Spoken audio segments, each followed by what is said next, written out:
Welcome. Thank you very much for coming. My name is David Manning here at Brookhaven National Lab, and I want to welcome you on behalf of the laboratory and on behalf of the Department of Energy. This is Industry Day for Discovery Park, which is a project which we are just initiating for the public today. So welcome to an explanation and a feedback session. So what we really want to do today is start a conversation. Now, this is a hybrid event. So it's going out because we are keeping this entire group assembled here, including our staff, is less than 50. It is an outdoor event. So many of those who are attending are having to attend virtually, and I very much appreciate them accommodating us. So those who have joined, you're joining us via Zoom, and for those in the tent, number one, you have welcome bags at the table. In the welcome bag, you will find a mask if you need it, and you will also have, bear with me for just one moment, hand sanitizer, which is refillable. Please take that with you, it's perfect. The washrooms are in the rec hall, just over to my left, your right, and they'll be available throughout. We do have food at the back of the room, and of course it's keep what you touch rules apply during COVID, but please help yourself throughout. Again, we're broadcasting live. I want to thank the tremendous production team that we have here. And if you do have any issues, the email was included in the email that went out earlier. But you could, if you have a problem with Zoom, you can go to Discovery Park Industry Day, all one word, at bnl.gov if you need assistance. So that's getting us started. There are 4 parts to this morning's event. There will be an open plenary with presentations. We then will have a Q&A. The Q&A will be simultaneous between the floor mic and those coming in over Zoom. And over Zoom, I will explain that later. They will be texting us questions, which I will then read out. We then break into breakout sessions, and there will be 4 in total, 2 here, 2 in the rec hall. And then at the conclusion of the day, there are limiting tour opportunities for those who have signed up in advance. So I can get to that at the time. We ask you to hold your questions until we get to the Q&A. And the questions, all questions and answers will be made available after the event on our website. As I said, we have floor mics. You can remove your mask. We do have them. They'll be wiped down between questions and speakers. Remote attenders will use the Q&A feature, but that will not be open. We won't be able to see or hear you until the Q&A section opens.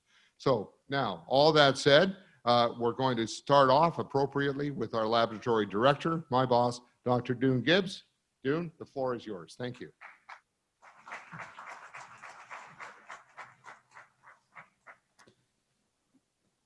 Can everybody hear me?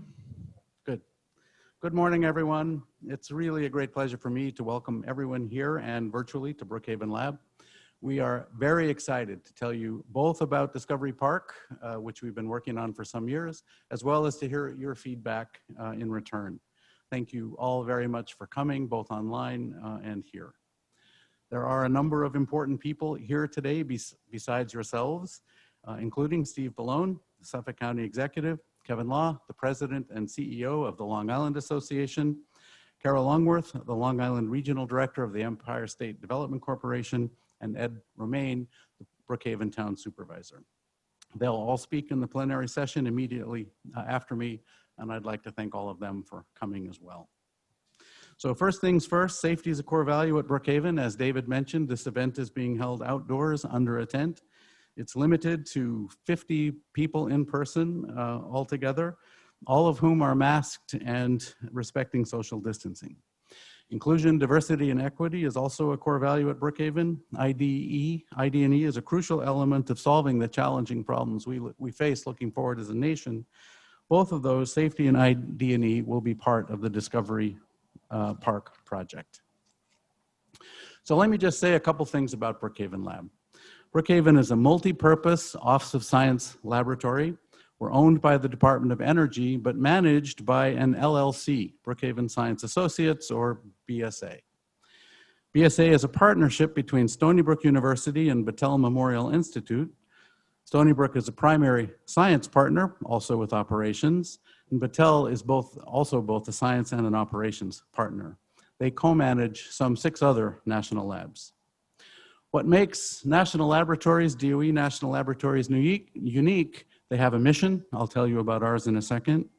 We can pull together large teams of people to attack large national problems.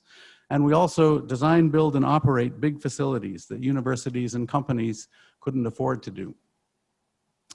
At Brookhaven, altogether, about 2,500 people, including 140 joint appointments, most of those, well, all of those with local universities, most with Stony Brook.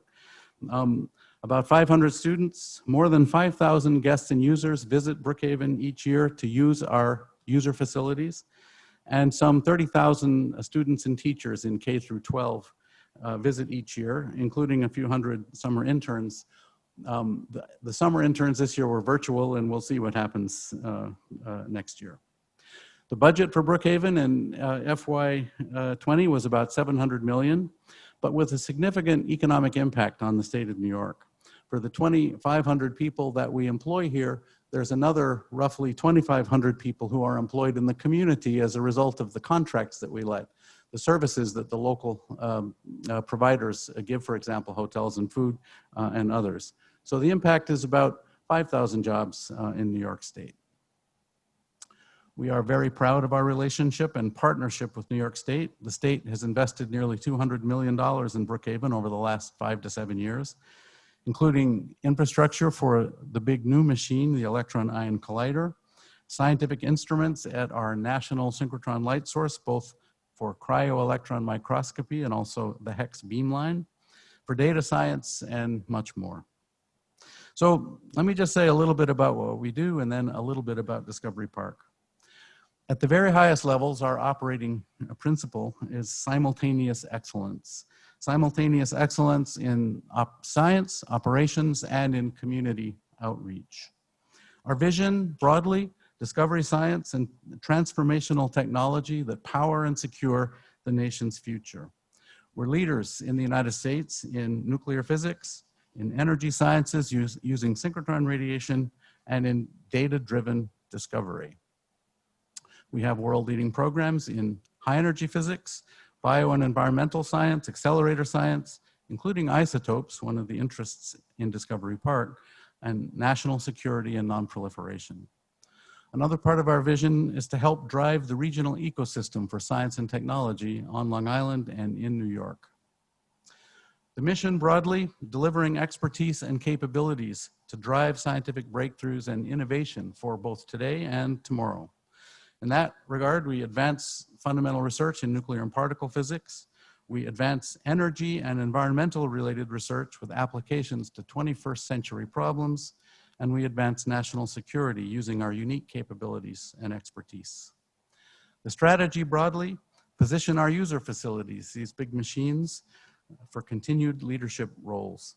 That involves interdisciplinary research that leverages the facilities, reaching out to the larger national scientific community to do fundamental research, but also all the way to innovation, development, and commercialization.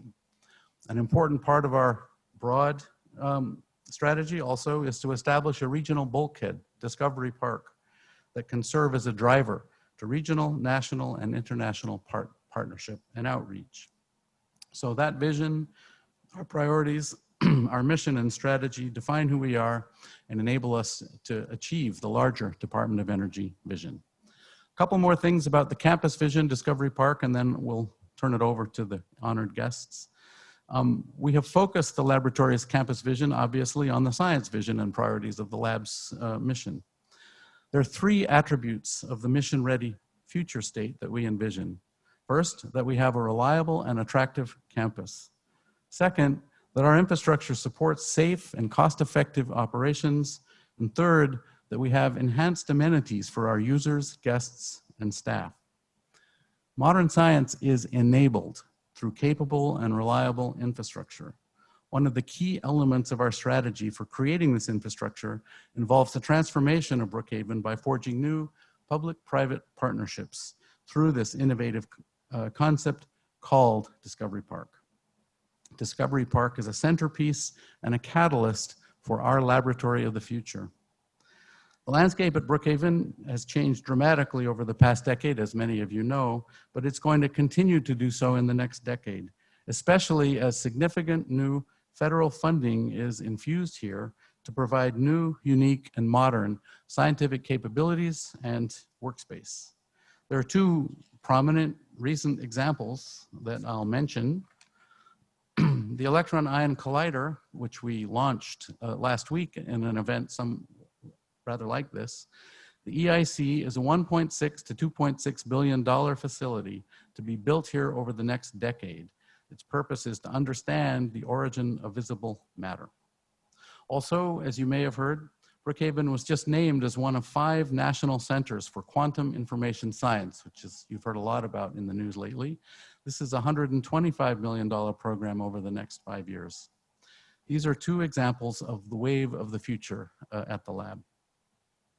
Discovery Park represents our vision to transform our guest and users experience and create new opportunities for partnerships, tech transfer, and economic development. We believe that Discovery Park can help to expand the impact of our world-class facilities and expertise, and it itself, Discovery Park, can become a magnet for new partnerships. This concept has evolved into a vision that addresses infrastructure, renewal issues, provides exceptional user accommodation, and gains public stakeholder support through technology partnership opportunities. Discovery Park creates a gateway to Brookhaven that fills several urgent needs. It stimulates the site infrastructure renewal. It recognizes the critical importance of our scientific users and guests, and we do foresee a continued on-site presence for guests and users as a very important part of our future. And third, Discovery Park is envisioned as a private research park that enhances DOE and regional value through partnerships, technology transition, and as I said, economic development. Discovery Park is transformational for us. It will repurpose 60 acres of federal property at the entrance to Brookhaven to enable joint federal-private development. Discovery Park is also supported by many stakeholders in the region and in the state. 2 years ago, the governor announced that he had allocated $20 million in the state budget to relocate the Yaphank railway station about 5 miles west of here to our southern boundary. The impact of a local railway station will be huge. A convenient electrified rail commute to and from the city, to and from the airports will dramatically enhance accessibility and convenience for the user and visitor community. It's a game changer. We also have a grant from ESD, the Empire State Development Corporation, for $1.8 million to support utility infrastructure. And we have support from utility companies who are offering incentives on the utility infrastructure, which has been extremely encouraging. Today, we're going to tell you more at the next level down about some of the details for Discovery Park, how to work with us on that. And we also, as I said, very much look forward to your ideas. It's important for me to state here again what David already said. This enterprise is a partnership with the Department of Energy, who will also be presenting today. Thank you very much again for your time, both online and here today. And next is a 5-minute video that will say more eloquently what's going on at the laboratory than I ever could. So thank you.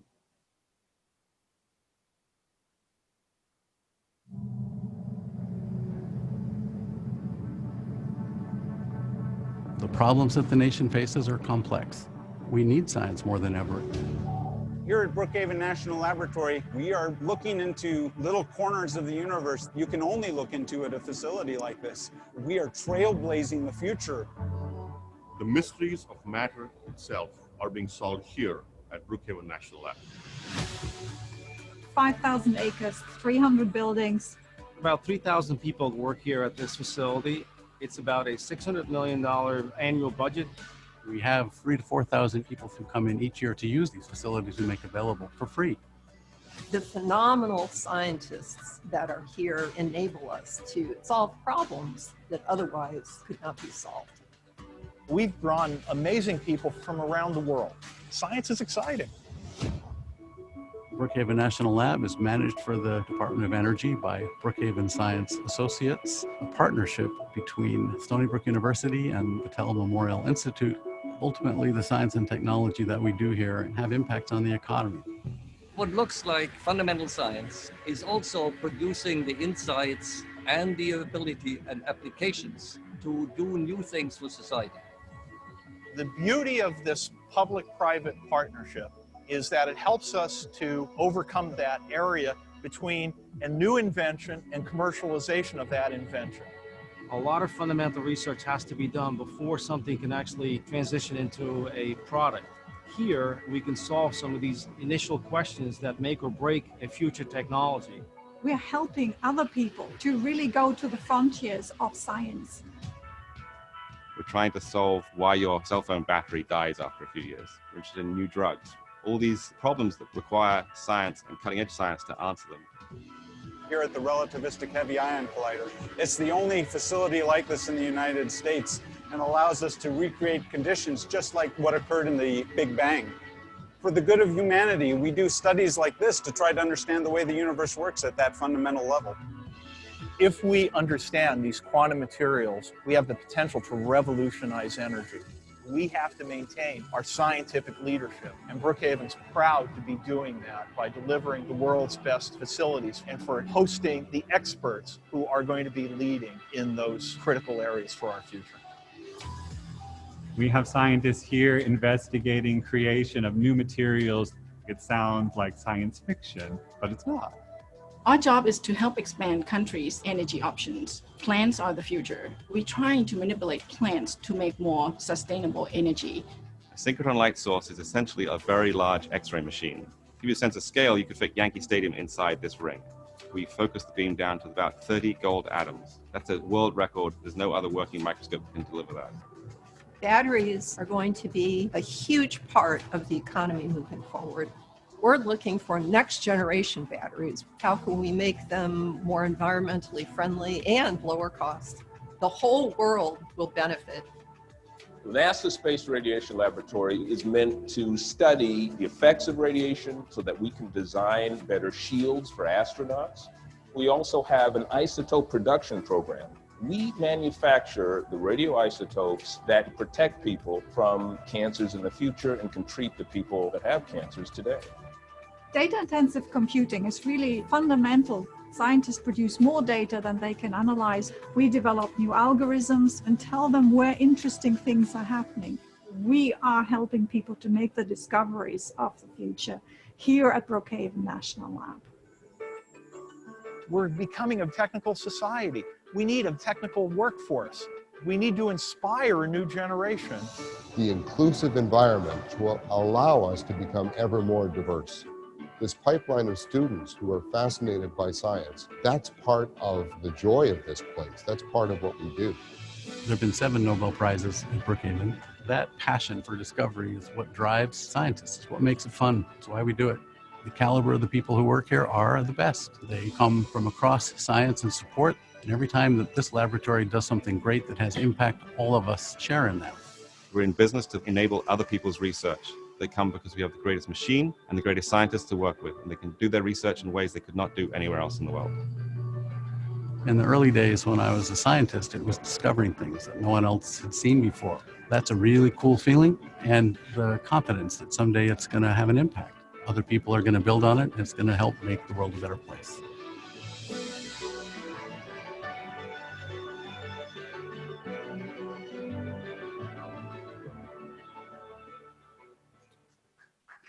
Thank you. Thank you, Dune. You know, we did that video recently, but we had no idea that COVID was coming. So this is a wonderful opportunity for us to take you inside the lab. And of course, we encourage you in the future to ask more questions and take a greater interest in the work that actually takes place here. So now we have 4, there are a number of industry groups on Long Island that have helped us get organized for today. I want to thank the Long Island Association, Kevin Law, Libby, Mitch Pally, ABLI, Kyle Strober, the staff from Riverhead Town, Town of Riverhead, and the staff of Strathcona County, County of Suffolk, I'm sorry. And we have 4 officials here today who have been champions of this laboratory for years, and they will play a key role going forward as Discovery Park and the lab continues to evolve. So first, I'd like to call to the stage up on the lectern, County Executive Steve Ballone. Steve, I don't know if you get credit for the term Innovation Corridor. I just know that it has become your middle name. So, sir, thank you very much for taking the time this morning.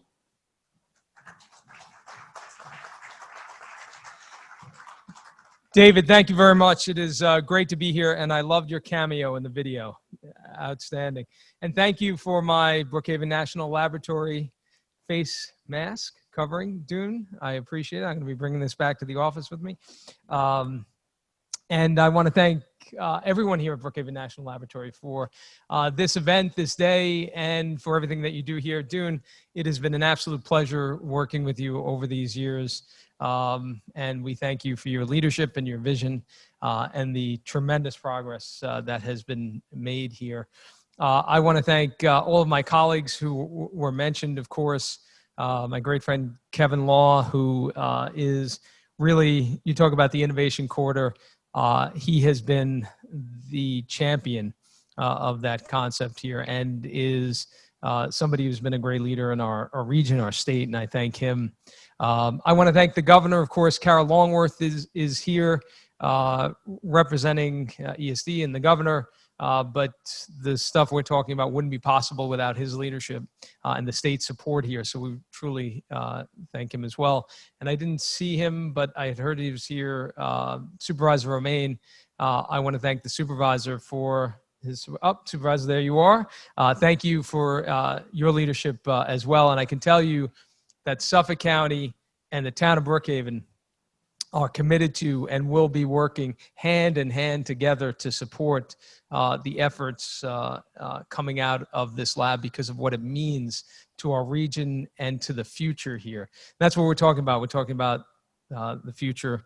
We're also talking about the history here that's happened. I do want to say also a thank you to a good friend, Alan Rose, for all that he's done to help build the region that we have here. And looking forward to the future here as well, because there are so many exciting things that are happening. And you can't help but come here and be excited. I remember becoming county executive for the first time back in 2012 and literally excited by the idea that in my jurisdiction sits this incredible global institution that is doing these amazing things. And Dune talked about the train station, relocating the train station to here, something that myself, the supervisor, have long supported.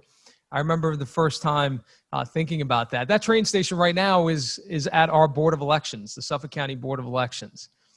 And I thought to myself, where is it better located? The Board of Elections or a global innovation hub? I thought maybe it might make more sense to have it servicing this amazing place. But you think about the history here. I walked up and was talking to one of the people here at the lab about the buildings here. When did they get built? The World War II era buildings. You think back, we just commemorated the 75th anniversary of the end of World War II.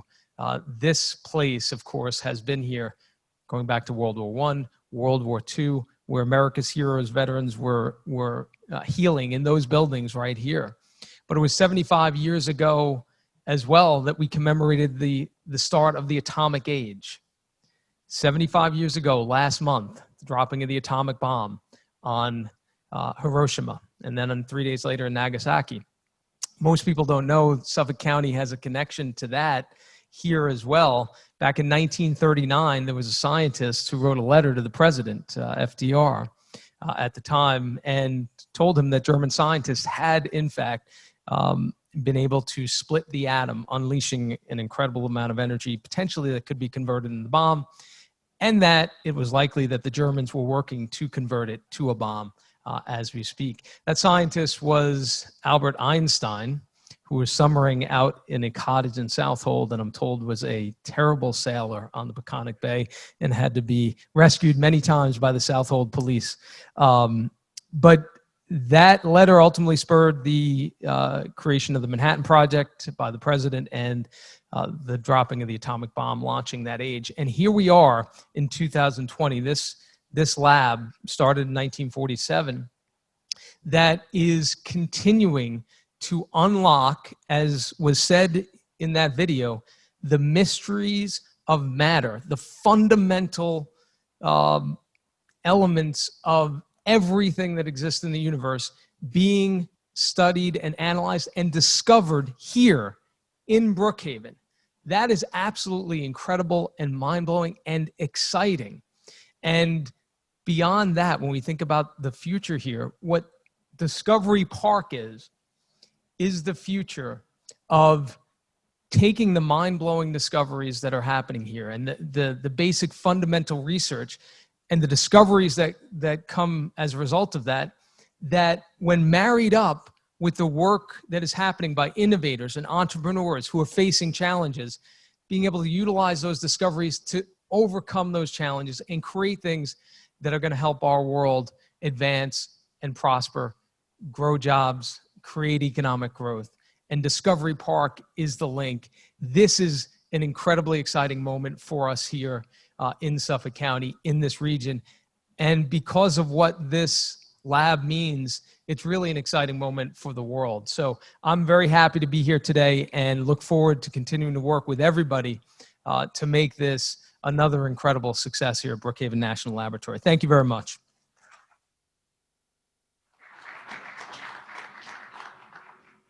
Thank you very much, County Executive. And of course, Kevin Law's name has come up. He wears multiple hats. Number one, as the executive just pointed out, Long Island Innovation Corridor is his major artery. Number two, he is the chairman of the Stony Brook University Council. And of course, Stony Brook co-manages Brookhaven Science Associates with the Battelle Memorial Institute. Number three, he is the co-chairman of the Long Island Regional Economic Council for the state. And number four, of course, his day job is president and CEO of the Long Island Association, who helped us pull this together. So, Kevin, I don't know in what capacity you're appearing today, but I'm just going to introduce you as a great fan of this place and of Dunes. The floor is yours. Thank you.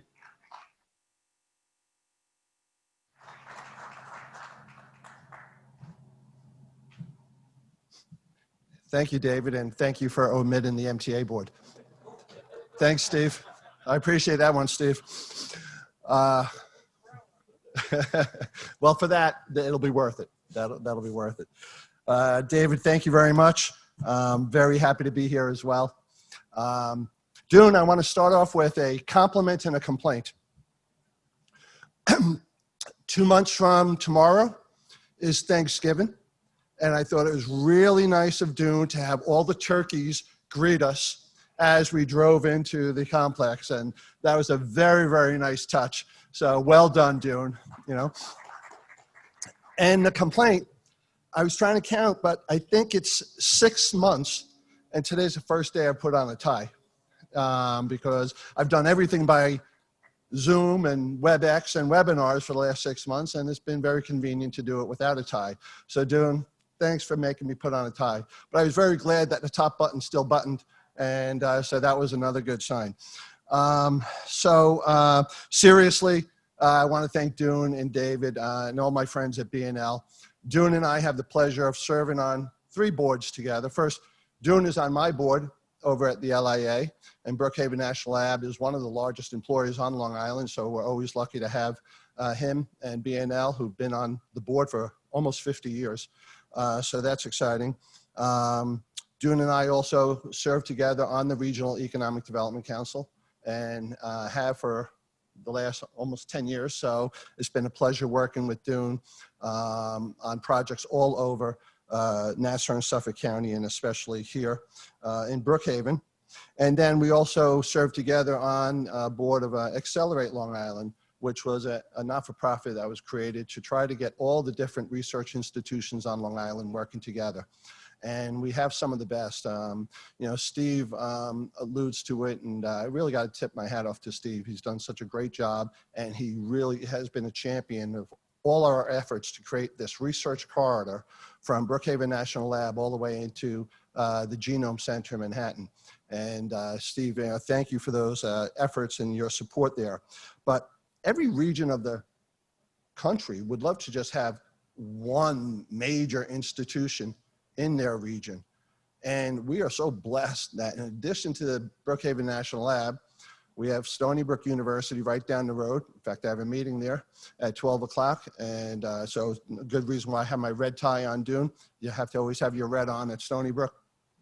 And at, so Stony Brook is not only the largest single site employer on Long Island, it's one of 62 universities, that's part of the American Association of Universities, the AAU, very prestigious. You have to be a research university to be in there. It's an exclusive club with the best and finest universities in the country in it. And so we have that there. Then you go down the road to Cold Spring Harbor Laboratory, the place where they crack the genetic code. And just those 3 institutions alone have produced about a dozen Nobel laureates over the last several decades. And again, we have 3 of them right here. Then you go further west, and then we have Northwell, which is now the largest employer in New York State, and their Feinstein Research Institute, combined with the Hofstra Medical University, new medical school, and you begin to tie in all these jewels, on this corridor that we've been trying to create, the research corridor. And in fact, I've been working with my environmental friends for the last year and a half. We actually want to stretch the research corridor to start actually at Plum Island. And once that island is preserved, and really make that part of, and have a research lab component there as well. And so you think about it from Orient all the way into Manhattan, and the research corridor is becoming a reality.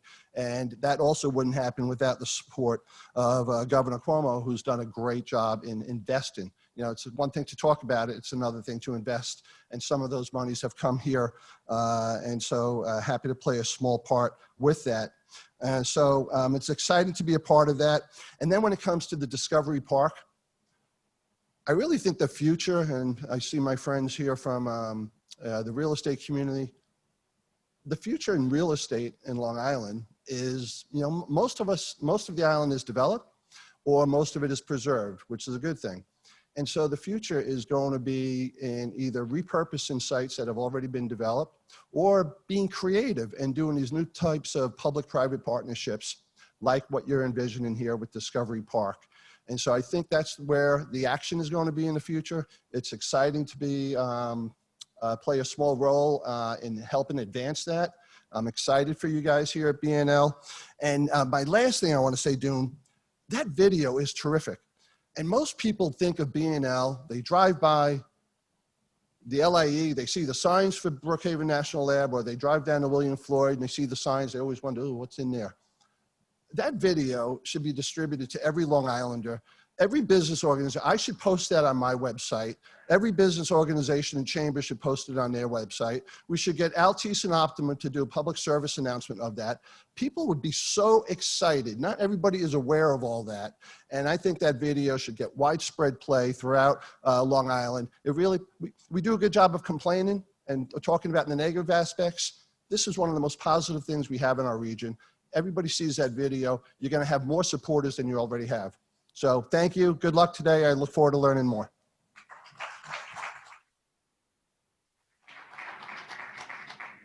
Thank you very much, Kevin. And you should know that that video was produced by a Long Island company. That was a Skipjack production, and we were very proud of the time that they put into. Now, Dune has alluded to our very positive relationship with the state of New York, and of course, it's been referenced by every speaker. And not only are we very proud of it, it is a critical component of the success of this laboratory. And one of the reasons, of course, is we have Kara Longworth, who's going to head up to the lectern. Kara is the regional director for Empire State Development. She allows Kevin to be Kevin to start with, and she is our day-to-day contact with the state and one of our great A's. So, Kara, thank you very much for taking the time to come. Thank you, Dave. It's nice to see some friends out here today. As Kevin mentioned, it was the first time he put his tie on in 6 months. I can say I've only been out of my house for official duties twice in 6 months, and both times have been right here. So that's just a little indication of how much Brookhaven National Lab means to me. Dave asked me to speak a little bit about how the state's support for Brookhaven National Lab, but I think you've already heard that several times from all the speakers about the amount of financial support the state has thrown behind Brookhaven National Lab. And we've done that because it serves our purpose. The mission of ESD, which is the state's economic development agency, is to build a rigorous economy and create jobs. And that's exactly what a facility like this does. And when Dave and Dune came to me, I think my first year at ESD, and showed me their idea of Discovery Park, that was a home run, because we're going to take now the science and then create this incredible public-private economy connected to the lab. So I've been excited about it since I think 2015 when they first presented, and we've supported it as Dave or Dune mentioned with infrastructure grants for this facility alone. And we're really excited to continue that support with private companies that we want to come here. So it's really great to see all of you here today. I'm sure there's would have been a lot more in the room today, but for COVID. I'm sure there's a lot more people listening. And we want all you private companies to know that ESD is here to support you and to support your future here at Discovery Park. And we hope that you will reach out to us and make this the tremendous success that I know it will be. Thank you.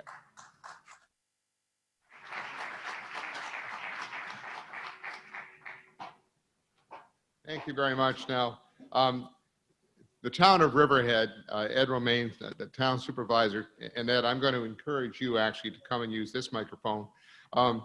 Ed he had no trouble finding his way here. He has brought his grandkids to summer Sundays. He's helped us graduate the largest intern class, which takes place in the National Lab System. He has been a champion of this laboratory for years and really a champion of all things Brookhaven. So, sir, thank you very much. And I'm going to just, as you walk up, we're just going to sanitize the mic. Thank you very much.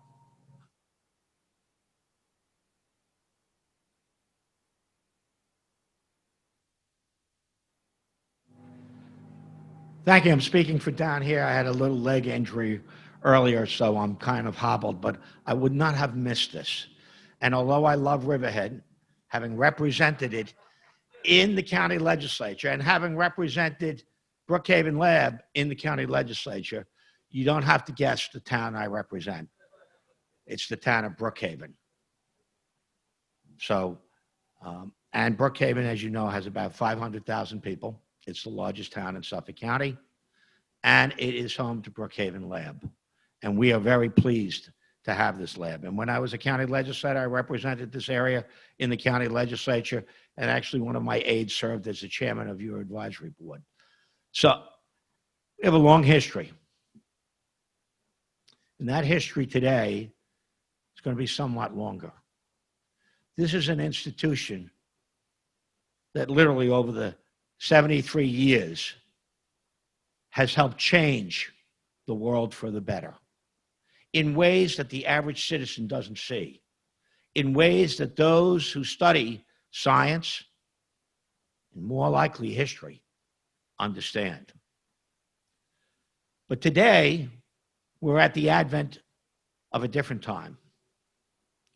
This is not a lab that takes over a former Army base, as our county executive alluded to. This is not a lab that houses people in Quonset huts or works out of Quonset huts. This is a world-class scientific lab that is now moving very quickly into the 21st century to provide accommodations to serve the world and the sciences that come from that world. This is a lab that is poised to make major changes in our world. This is a lab that understands that the research they do has to be converted practically into things that better this world. And therefore, today, we reach out to private industry to form partnerships so that the innovations that this lab develops can be commercialized and made available to all. With our county executive, Steve Ballone, I strongly support infrastructure such as a railroad station right down the road that can be utilized. East Yaphank, small little community is going to change and become a major hub in Suffolk County because of the work that this lab is doing. I see Kevin Law, who I'm a longtime friend of, and the Long Island Association has done so much to move this island forward, despite this pandemic. And we know when this is over that we will charge forward. And the state of New York, Kara, has done a great job with economic development. And lest I say, right across the street, down the road, Mr. Rhodes has done a great job developing commercial, residential units that people can live in. This is going to be the new center for Brookhaven Town, for Suffolk County. Far more importantly, the science here will change the world. And working with private industry to make sure that these developments, these scientific breakthroughs are shared throughout the world, commercialized in the sense that we can all utilize them. This is a historic moment. We may not know it, just like when this lab was formed 73 years ago, and they looked at a former Army base, and they didn't see the vision, some. We look back, the vision is as clear as a bell. I can tell you today, as we look forward, the vision is going to be clearer than a bell. It is going to be so clear that we are building a world-class institution for science that will change this world. And science is important. I hope our presidential candidates take note of that. Thank you very much. Have a great day. I think you can see that at Brookhaven National Lab, we are truly blessed by all the leadership that we've just enjoyed for the last few minutes. The leadership in all levels of government that we that serve this area, has been tremendous for us. But I also want to do a quick shout out for Senator Ken Laval, who has put a lot of life into this place, that Todd Kaminsky and the Senate delegation, Steve Engelbright from the Assembly, that there's just a tremendous group that we couldn't possibly include. But to those who have come this morning, my sincere thanks. Really appreciate it. Now, moving to Marty Follier. Marty is the lead for this project here at the laboratory. Marty has a tremendous background. He built, or was largely the program manager for the $1 billion National Synchrotron Light Source 2, which many of you are aware of. So Marty, we look forward to hearing the vision for Discovery Park. The floor is yours. Thank you very much again to our honored electeds and public officials. Thank you.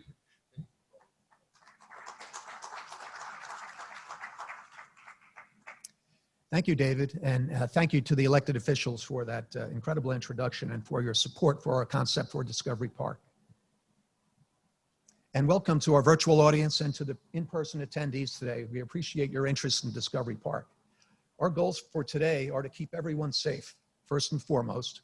Please follow the social distancing guidelines, wear your mask and wear it properly, and use hand sanitizer frequently. Today, we're here to inform the development community about our vision for Discovery Park. But more importantly, we're also here to learn from the development community. We want your feedback about our concept for the ground lease. This will help put Discovery Park on a path to success and help us align our vision with the capabilities of private industry. Now, we've heard a little about the history of Brookhaven National Laboratory in our site today, and there are many people here today who are seeing Brookhaven for the first time. As you know, Brookhaven originated as Camp Upton during World War I.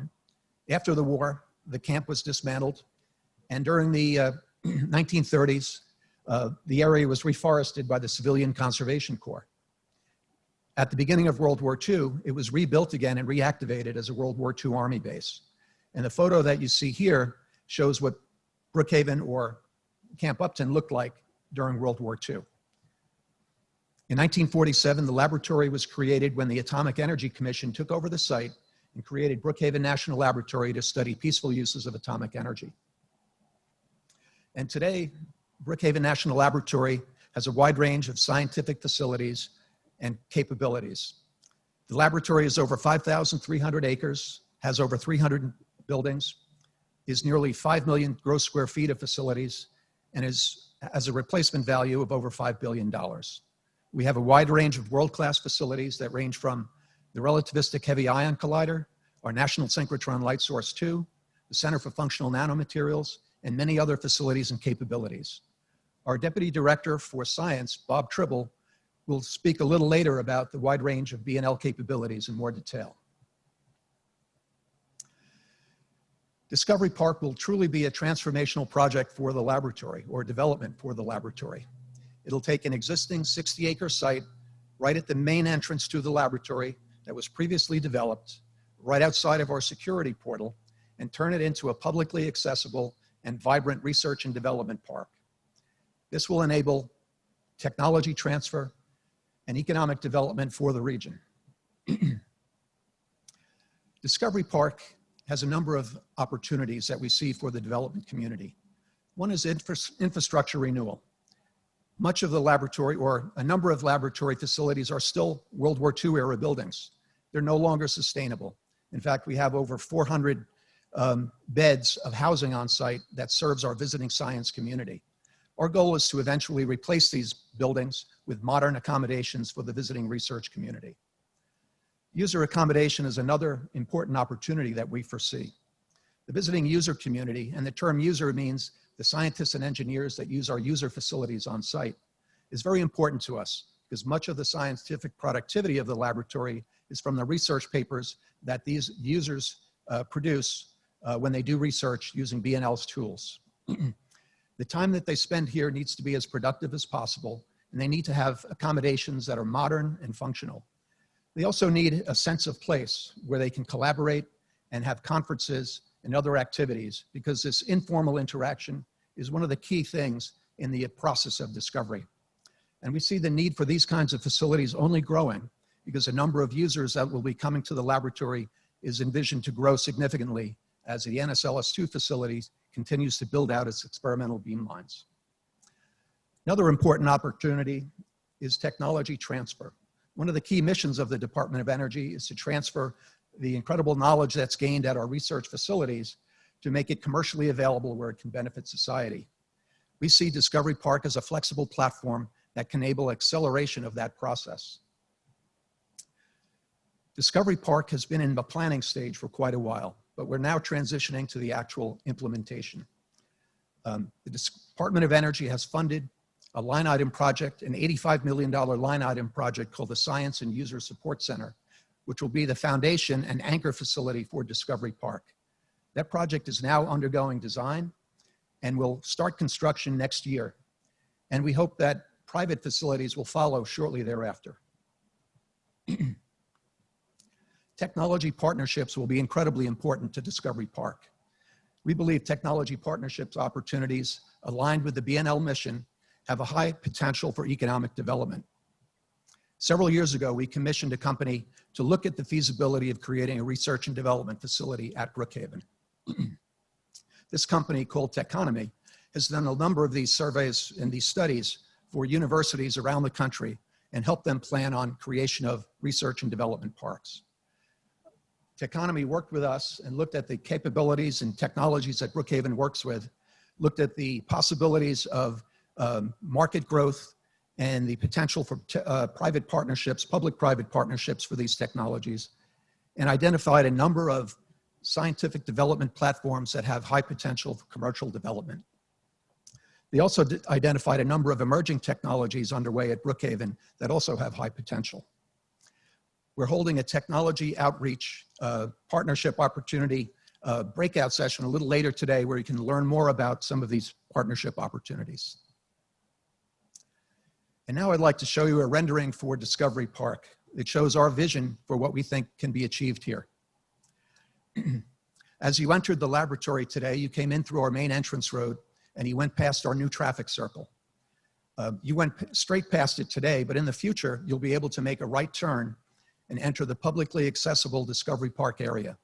The first building you'll see when you go there is the Science and User Support Center, an $85 million federally funded line item that shows the Department of Energy's support for the concept of Discovery Park. Next to the Science and User Support Center, or SUSC as we call it, is a facility that we think has great opportunities to accelerate education and science fields on Long Island. The laboratory has robust programs in science education that serve over 30,000 students a year. And there's been significant private interest in creating a facility that can leverage that capability. Just to the right of the Science User Support Center is an opportunity for a housing facility that could serve the housing needs of our visiting research community. And then the balance of the site we anticipate could be used for technology partnerships. These technology partnership facilities could take a number of different forms. One might be joint institutes, such as discussions that we're currently having with the New York Power Authority about creating an electrical grid research and development facility right here at Discovery Park that could look at how to integrate the new renewable energies and the potential for 9 gigawatts of offshore wind power into the New York electric grid. There could also be facilities for supply chain relationships. There's been strong interest among medical isotope companies in establishing a presence here so they can work more closely with our scientists in our isotope production capability. There's also opportunities for implant laboratories, such as companies that work at the NSLS2 doing research on the beamlines there, where they can set up a local laboratory operation to improve their R&D capability in this area. And lastly, there's also opportunities for the traditional technology incubator space that are commonly found in university research and development parks. And lastly, we see an opportunity for a daycare center. We have an existing daycare building in that area, which is not currently active, but we see this could be a business opportunity where a daycare facility could serve the needs of the laboratory as well as the tenants in Discovery Park. Now I'd like to show you a video that shows our vision for what Discovery Park could be.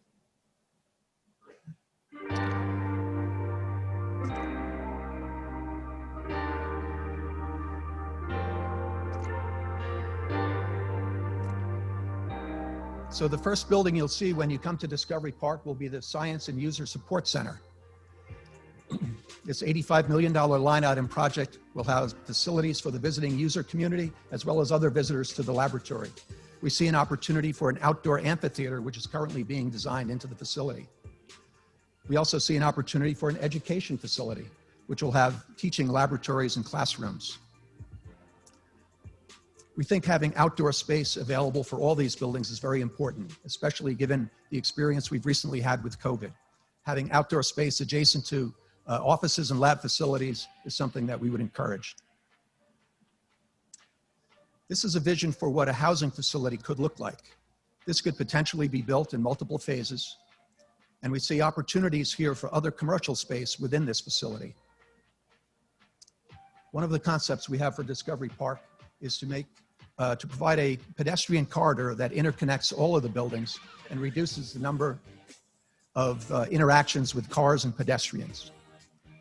We also see opportunities to take some of the historical BNL facilities, artifacts from past research facilities and display them as science as art in some of the plazas that connect the buildings in Discovery Park.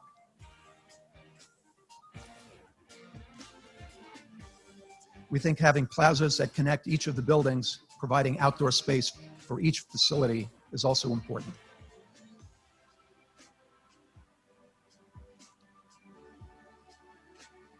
So this is a vision for what Discovery Park could look like, depending on the interest in the development community and the opportunities for technology partnerships that will be presented here.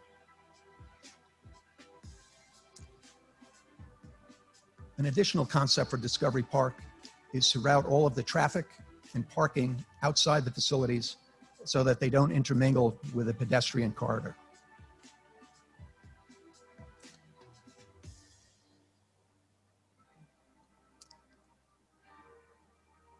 And this is our vision for Discovery Park, and we welcome your feedback.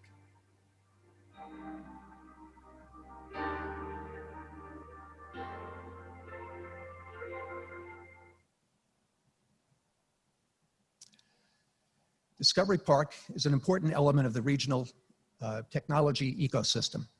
We've received strong support from New York State, Suffolk County, Brookhaven Town, and community groups. And I think that's been amply evidenced today by our speakers. New York State has provided funding for the relocation of the Yaphank rail station And a study has recently been completed that looks at different locations for the future rail station. Any of the locations that have been selected would provide very convenient access for the laboratory, just a short shuttle drive away from Discovery Park and the laboratory main entrance. An electrified rail station right at the B&L border with a little over an hour travel time to Midtown Manhattan and New York's regional airports is incredibly important and a game changer for the laboratory. It would make Brookhaven the most accessible laboratory in the DOE complex. New York State has also provided $1.8 million in economic development support for the utility infrastructure needed for Discovery Park. And our regional utility providers are also providing incentives to help us begin the utility installation. There are multiple activities underway to realize the vision of Discovery Park. The Science and User Support Center design is nearing completion. Construction will begin next year. Utility and site planning is currently underway. Today, we're holding Industry Day to get your feedback about the ground lease.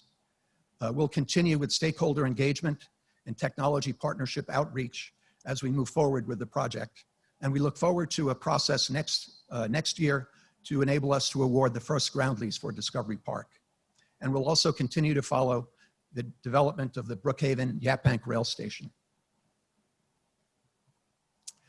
Thank you again for your attendance today. And I've provided my contact information if you want to reach out to me with any questions you may have in the future. Thank you. Thank you, Marty. As we've been saying, BSA manages Brookhaven National Laboratory for the U.S. Department of Energy Office of Science. So here now to discuss the DOE vision for Discovery Park and the ground lease opportunities is the leader of the Department of Energy Site Office at Brookhaven, Bob Gordon. Bob, thank you.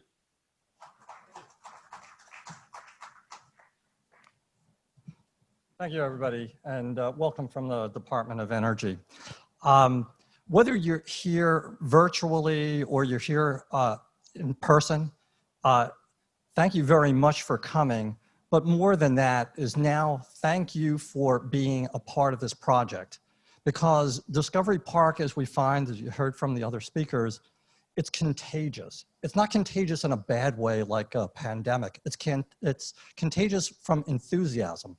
Is that once you touch Discovery Park, you cannot help but be a cheerleader and a part of it. And so the reason it's that way, it's because it's so transformative for the laboratory and for the region. And so the laboratory is in the midst. It's not at the beginning. It's not in the middle. It's definitely not at the end, but it is somewhere in the spectrum of transformation, major transformation for the lab. Because it was not a week ago where we had a celebration we had the Undersecretary for Science from the Department of Energy. We had Senator Schumer, Congressman Zeldin, Lieutenant Governor Hochul, as well as Carol Longworth. We had multiple people here celebrating the kickoff of the federal government's investment of a $2 billion collider. That's incredible for Long Island, for the laboratory, for the region. But that followed, as you heard from Dune, that followed on the heels of a previous week's announcement of $115 million for Brookhaven for a computational initiative. That follows 5 years ago, the Department of Energy celebrated the completion of $1 billion investment of the laboratory for the National Synchrotron Light Source, which comes on the heels of what Marty just talked about, is the investment by the Department of Energy, another $85 million in a science user support building that's going to be the front entrance of the laboratory. Transformational for this lab. Now, mind you, this also comes, we have to remember, is that the Department of Energy provides over $600 million annually for Brookhaven National Laboratory's operations. This is quite an investment, right? And so what I'm here to remind you of is that this is a huge investment on the part of the Department of Energy. So it's here to stay. It's something we have faith in. It's something that we're excited about. And it's something, this is why you should be excited because of all of that commitment. But as you also heard, it's not only the federal commitment, you heard the commitment from the state. You heard the commitment from the county, you heard the commitment from the town government.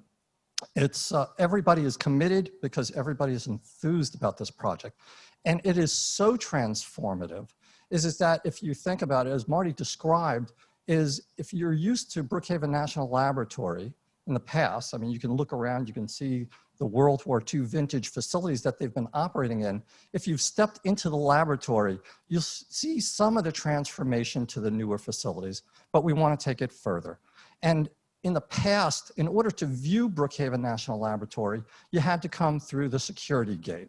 And so this is transformative in that we are now taking the laboratory and we're moving it forward facing to the public. And with the investment first, the Department of Energy has so much faith in this, is that it is willing to invest in putting the first building out here outside the secure perimeter of the laboratory, but still on federal property. And our hope is that that will spur interest and investment in the laboratory to put more things out here, mind you, and we'll talk about that in a couple of minutes. But this is majorly transformative for us because, as I said, we're taking the laboratory and we're moving it outside closer to the public. Now, we've had a very successful program of bringing people to the laboratory for years. We've opened it up on summer Sundays and brought thousands of people to see and touch what the laboratory does. We've brought thousands of students from elementary to high school into the laboratory to see and feel what the laboratory does. But this takes it a step further. It puts it right in the community, interactive with industry, academia, and others. And so it is that transformative for us. It's a game changer. And it will help the laboratory move out of things like World War II facilities a lot easier. And so it's, for us, it's something we're committed to. We've been committed to this for a while, and now it's actually taking shape with the first building. The ask here is of you, is that we're not going to claim that we have it all figured out, is that this represents a great opportunity for us and we don't want to squander it.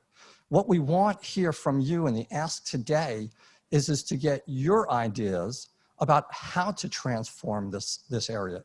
We view it as a multi-use but connected activity to the laboratory. We're open to ideas on what can be here. We know it's going to be a mix of federal and maybe state and other facilities, but it also has the opportunity to have private development, private ownership maybe, private operations. And that's what we want to explore today in this. This is not government day, this is industry day. This is for opportunity for us to hear from you how you think that we can help to develop a solicitation that can take the best and brightest ideas on transforming this area.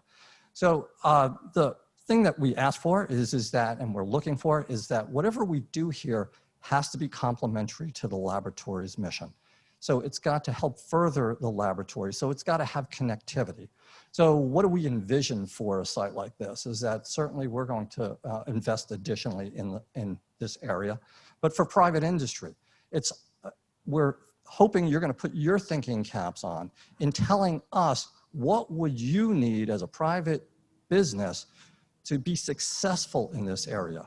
Now, we know, and Marty talked about that, we're already doing things here at Brookhaven that sound private-ish. Is the laboratory for years has maintained an on-site apartment residential capability. You saw the World War II barracks is out here. They house 1 and 2 and 3 bedroom apartments. We have dormitories on site. So we're doing private, what looks like private business. And maybe there's a better opportunity out here for private industry to do that better than us. And so we're open to those concepts. What else can go here? We know we've provided food services for years on site through cafeterias. Opportunity for private industry, maybe you can do that better. So we're looking for the ingenuity of business to help us. There's only going to have one opportunity to develop this area, and let's do it right, and let's do it collectively. So today is about you. It's about providing us with your ideas on what can we do, what do you need from us, what kind of questions can you ask us. Today, we may not and probably will not be able to answer every one of your questions because this is a federal facility and it's more than just myself and a couple of folks who are participating either virtually or here from the Department of Energy. But it's going to take a bunch of resources to figure out if you have a question. We probably will have to take it back and ensure that, one, it's legal on a federal property and it's consistent with the laboratory mission, and also that we can find a path to do it. So we're leaving it up to you to help us to transform this area, and nothing is off the table. So with that, thank you. Hopefully you're hooked into this now and feel a part of it.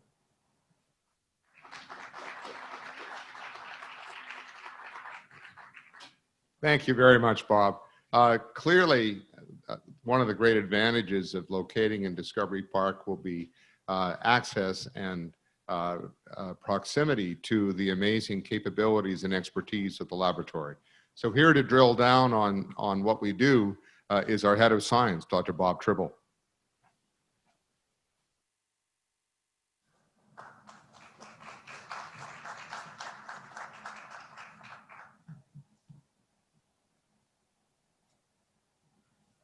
So thank you, David. Contrary to what he just said, I'm here today to tell you about some of the science we do at a really high level.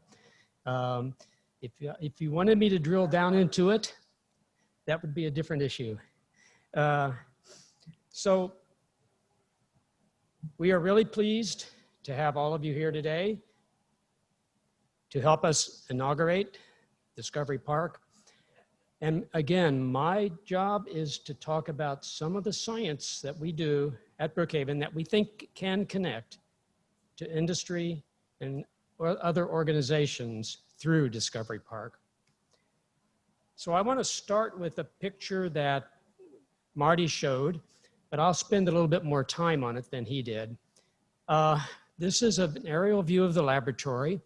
And if you look at it carefully, you'd say that we at Brookhaven try to go in circles. Indeed, at the top left corner of this diagram, or this view, is what we have called the atom smasher. It's the relativistic heavy ion collider, which exists in about a 2.5 mile circumference tunnel that you can kind of make out as you look at the figure. This is also where we will have the future home of the electron ion collider, which you've heard about now from several people who preceded me. We have a whole complex of accelerators that are used to give us the final beams that we have at the relativistic heavy ion collider. And this complex gets used for a wide range of activities, I think some of which would be of importance and interest to you. On the bottom right part of this figure is another circle. That's our newest facility, the National Synchrotron Light Source, number 2. It precedes the previous light source that was at Brookhaven, the National Synchrotron Light Source, which was one of the first ones in the world to operate and show what we can learn from these fantastic facilities. And I'll come back to that in a moment with a bit more information. Just across the street, you've heard already from several folks about the Center for Functional Nanomaterials, a really phenomenal place where we do lots of research on creating and changing materials at that nanoscale. We also have a major effort in computational science that I'll mention a bit more in a few minutes, as well as work that we do in energy and energy renewables. But before I jump into the science, I wanted to do another shout out to New York State. They have contributed enormously to the infrastructure at the laboratory over the last roughly 7 years, starting in 2014. This is just a list of the projects that they've helped us on. And what I want to point out is Brookhaven is one of 17 national labs around the country. But we are unique in our connection to the state. In fact, we are used as a model for all of the national labs as how the DOE would like to see them connected to their respective states. For me, these projects are extremely important, including the recent pledge of $100 million for infrastructure for the Electron Ion Collider. But I will have to tell you that the one that I think is really the most thrilling for us scientists is the one at the bottom. And you've heard about this already from a couple of other people. It's the relocation of the Yaphank rail station to the Brookhaven rail station, which we envision as being the eastern hub of the middle sector of the Long Island Railroad by the end of this decade. That will be enormously important for the region and for the lab. So now let me turn again at a high level to some of the science we do. I'm going to start with the work that's been done at the Relativistic Heavy Ion Collider. This was a project that was built in the 1990s. It started operating in the year 2000, and it just finished its 20th run cycle this year. This facility has shown us that there is a new state of matter which had not been discovered before Rick began operating, and that this state of matter characterizes what we think the universe looked like roughly 14 billion years ago, about a microsecond after the Big Bang. We've been studying this matter and how it interacts with particles now for well over a decade. And that's taken the role of many, many scientists, engineers, and students from around the world. We typically have about 1,000 people that come to the lab or utilize the data from the lab each year from the Relativistic Heavy Ion Collider. As part of that RHIC complex, we have the NASA Space Radiation Laboratory, where we use high energy particle beams to look at the effects of cosmic ray radiation on people ultimately. This is going to dictate how we can deal with cosmic radiation in long space flights like the mission to Mars. We also have the Brookhaven Linear Isotope Producer, which is used to make a lot of different isotopes now for medical research purposes and for treatment. One of the activities now, indeed, is the attempt to produce enough actinium-225, a particular nucleus, that we can start clinical trials of that particular system to treat some metastatic cancers that have no other treatment available to them. You've heard about the Electron Ion Collider. I won't say much about that other than this is going to be an enormously important facility. It's already garnered much worldwide attention, a roughly $2 billion project that will reutilize much of the infrastructure at the Relativistic Heavy Ion Collider, and it will allow us to answer some questions that I think our lab director likes to refer to as 100-year-old questions, including how does the mass come about that makes us up, and what holds the nucleus together that creates the mass that we all have in our bodies. So let me then turn to the National Synchrotron Light Source number 2. This is now the brightest source of its kind in the world, and it has truly unprecedented capabilities in terms of mass, in terms of energy resolution and spatial resolution, as well as temporal resolution.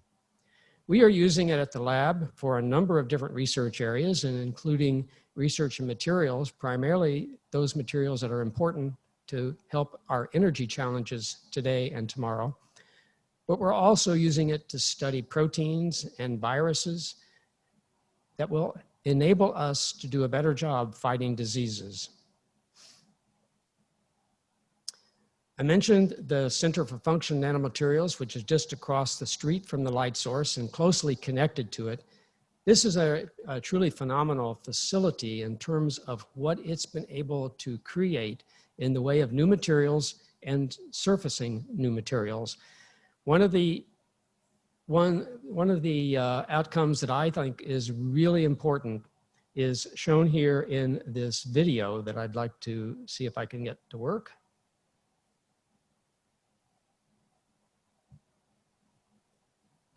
And in general and standard fashion, doesn't seem to want to work. There we go, finally, it woke up. The cones that you see here are structured on the surface of that material, and what they can do, among other things, is turn that into a hydrophobic surface. It just simply does not let water penetrate into the surface, no matter how hard you impact that surface. It can also change a material from reflecting to perfectly absorbing. So there are many ways that structuring this surface provides new properties for materials, and we have some groups already working with folks at the Center for Functional Nanomaterials to create products that will utilize this kind of surface. And I can imagine that most of you might think of some ideas as well on what this might lead to in the way of new products. With our new facilities here and around the world, we create enormous amounts of scientific data. And indeed, Brookhaven is home to one of the largest scientific data archives in the world. We also have a tremendous amount of processing power to analyze that data. And we're applying that to a number of areas, including our basic science, but also beyond our basic science, to understand how to make materials better and how to utilize machine learning and artificial intelligence to help on a wide variety of topics. One of the areas that the DOE labs help in is when we have major events that need support. The most recent example of this, of course, is the pandemic COVID-19. When that hit in March in a major way, the Department of Energy put together the resources at its national labs to help fight this pandemic. This included work at Brookhaven, where we've been able to characterize now at the atomic level the structures of the viral components of COVID-19. We've been doing that by using the beamlines at the National Synchrotron Light Source, and more recently, we've been able to also study this virus with a state-of-the-art cryo-electron microscope that we just completed this summer, that's housed at the Laboratory for Biomolecular Structure that's adjacent to the National Synchrotron Light Source. In addition to these tools, we've also been applying the work that we do in computational science, where we can look at many millions of drug combinations that might be used as drugs to help fight viruses like COVID-19. We can quickly narrow down to a few in this wide range of drugs and look at those more carefully to see how they can impact treatment of a virus like COVID-19.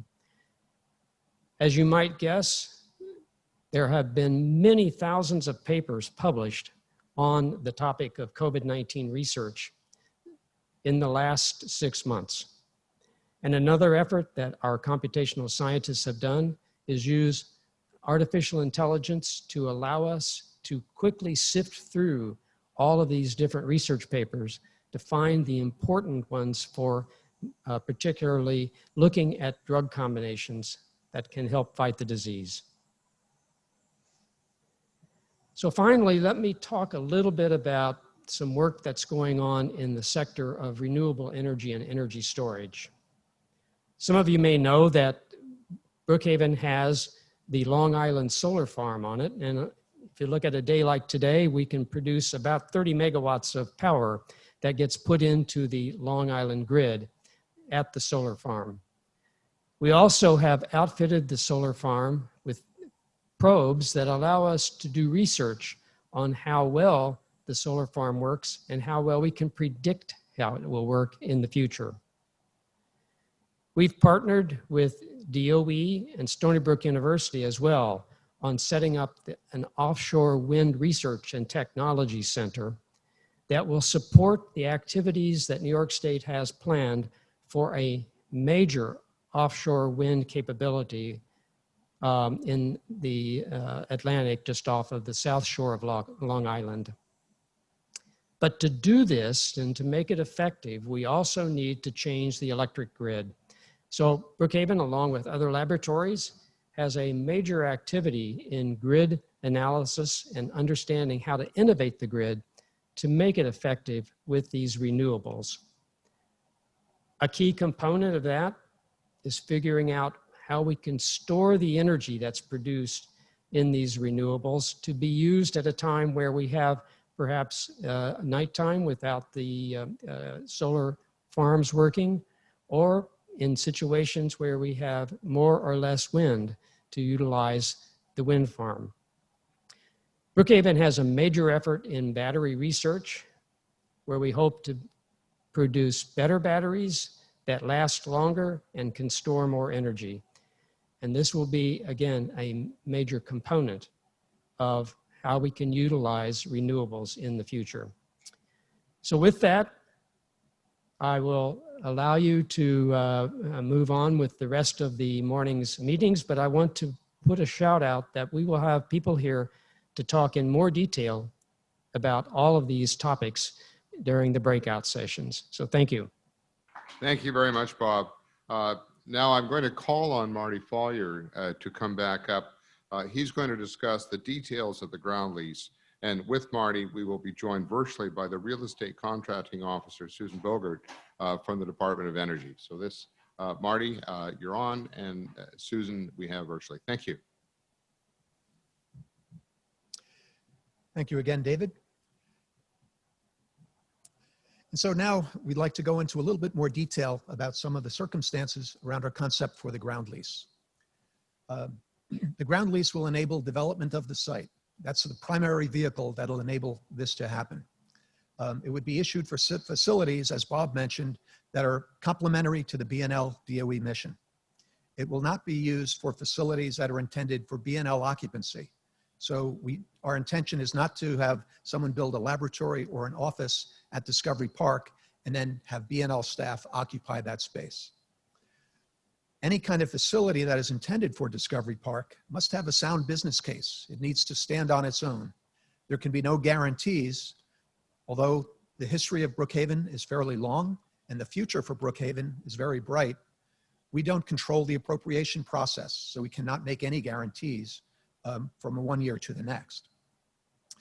But we will say that the ground leases can be for a wide range of facility types and applications. And we are really interested in hearing from you what your ideas may be for facilities that could work at Discovery Park. So this initial draft ground lease that has been provided to you is written around the concept of having a privately financed and operated housing facility at Discovery Park. This is something that would be complementary to what we've shown you about our Science User Support Center and a possible education facility at Upton Square, because it would create an area that we like to think of as a research village, where there would be social interaction opportunities and collaboration and conference space available for the visiting research community that would be housed there and have opportunities to interact there. Although housing is notionally the first ground lease that we're pursuing, we are open to ideas for other facilities as well. And this housing is intended to provide, this housing draft ground lease is intended to provide the basic template for what other ground leases could look like for other complementary uses. After we consider the feedback from this event, and we again want to encourage your feedback, let us know what you think about it. The next step may be an RFP-like process. We're not sure of how that process will be utilized yet to reach out for potential facilities. But we are looking forward to a process to then consider housing and other opportunities for development at Discovery Park. So looking at the housing opportunity again, we want to show a little of the information behind our need for housing. The laboratory, as we mentioned, has over 400 on-site housing beds, roughly spread among apartments and dormitories. The annual demand for this housing has historically been about or over 60,000 room nights a year. Now, we did have a dip after the original NSLS facility, which had been in operation for over 30 years, was deactivated, and we transitioned to operation of the National Synchrotron Light Source 2 facility, which you've heard about. When the NSLS-2 was originally built, it started with only 7 beam lines, but it has the capability of having 60 beam lines. And we now have about 30 beam lines that are built out and operational. So the number of users and the demand for housing, although it dipped for a period of time, we anticipate it will go back to previous levels and perhaps even higher. Nearly all of the BNL housing that we have is World War II era housing, and you can see it all around us right here. World War II buildings that have been converted. We've done a lot to try to upgrade them and maintain them, but they're really no longer sustainable. And so we want to provide modern, functional housing for the research community.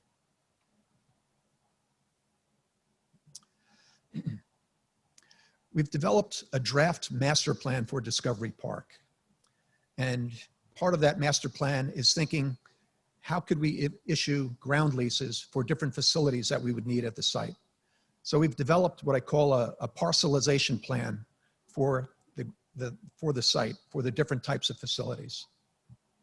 We also looked at what are some of the design standards that we would use and site development standards that could be used to identify what is the capacity for development given different types of facilities that we envision could be here.